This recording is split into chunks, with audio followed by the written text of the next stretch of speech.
Вашият нов дом разполага с 4 стаи, с огромно входно антре, само за 250 000 евро в центърът на София. Знаеш ли какво означава, когато един имот има 9 прозореца като този? Какво означава? Не само, че е светъл, а че можеш да направиш и почти каквито поискаш преустройства.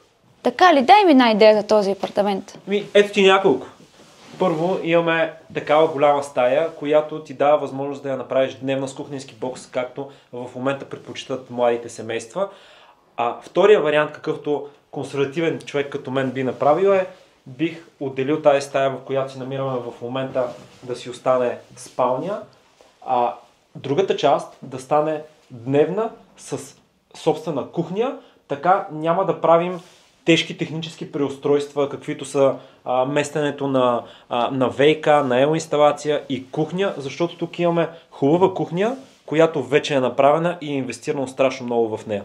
Пространството на апартамента ви дава възможност и стая, в която може да си направите офис, домашен фитнес, детска стая или зона, в която вие да релаксирате. Zimoti.com – порталът за имоти.